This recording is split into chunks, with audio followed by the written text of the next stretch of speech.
So, welcome Adrien from France to the new show here.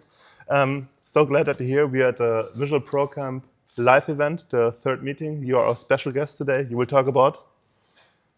I will talk mainly about layouts and characters. That will be the two main topics today. Super interesting. I'm super exciting to see the session. And maybe we can show later some pictures here in the show. Adrien, where did you start with drawing, and how was your way to graphic recording? Okay, I started drawing. Well, I believe I drew for all my life already. Then later in life, I became an engineer. I mostly stopped drawing at this point, which is a shame. But I quickly realized that indeed drawing can be a superpower in the workplace. And I started using it to manage my teams, to do workshops and things like that. And eventually, it became my job, and I'm now a full-time graphic recorder. So, yeah. Nice. That's very interesting. But how did you start using visuals in your work life? So, was there some sort of an event? Did you find a book? Where did you get like this first spark to use your visualization in a work context? I started to be really interested in Agile at some point, and a lot of people were using visual management and visual facilitation. So that was really, I believe, the spark for me.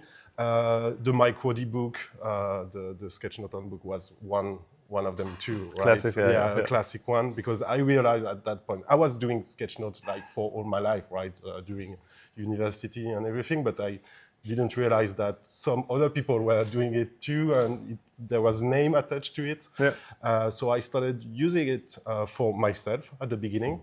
Then I started to share it with my colleagues, and then with the clients we were working for. And yeah, the rest is history. The rest is history. For me, you're one of the most talented, most inspiring graphic recorders in the world. No pressure, no. That's why I'm super excited to have you here. Thank you. And so this was kind of your history, how you got into the field, and you've been drawing. You also have a graffiti background, I believe? Yes, I do, like you do, right? Like I do, yeah. We have a lot in common. Sure. Yeah. Not only the glasses and the beard, but also like the graffiti background. Yeah, and we are both handsome as exactly, well. Yeah. Graffiti was a big part of my life as a teenager and a young adult, I would say. It was my art school, let's say.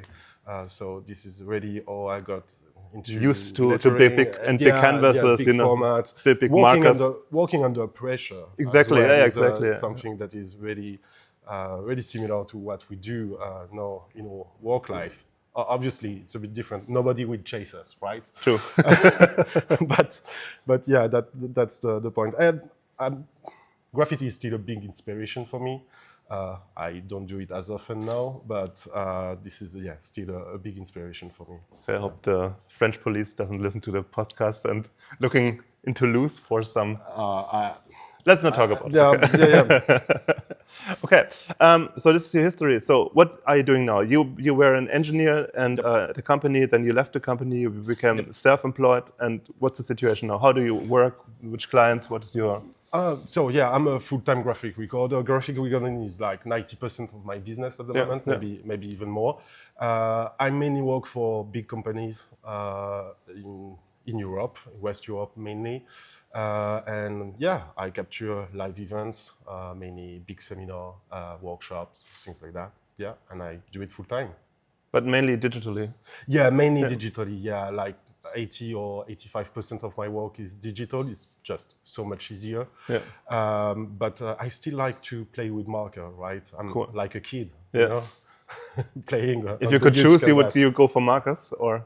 I mean, it did both. Both has its advantages. Yeah. I mean, it's like you can't choose between your kids, right? I love both, but.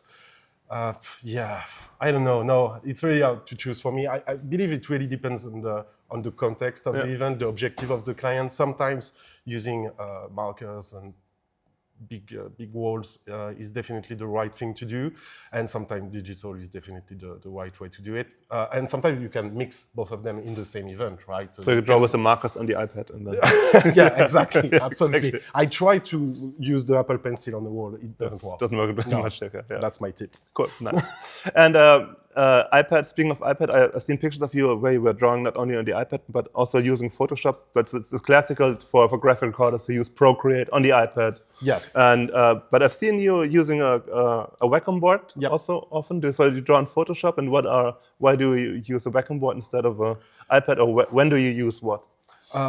So Procreate and iPad is really is my main tool for doing live events, really. But if I have to do like illustration job, like strategic illustration, rich picture, this kind of thing, then I like to work on a Wacom. It's so much more comfortable. Like the real estate is really, really bigger, and you have a lot more memory, a lot of more layers. You can switch between Illustrator and Photoshop, so it makes things easier. When you have to work with text, not unwritten text, but actual type, it's really, really more comfortable to do it on Photoshop. Yeah. When you can use like the fonts that you also kind of, you can an app where you can change or convert your handwriting into an actual font, and you can use it on the. It's way easier to move it around. You can do that as well. But sometimes you have to work.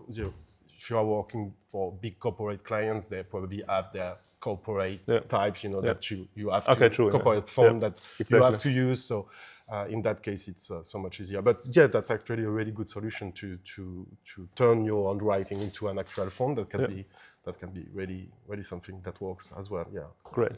And how do you see the future? How's the field of graphic recording changing? I mean, everyone is talking about AI, but what's the general take on what's happening next? What's happening in the next 2 to 3 years?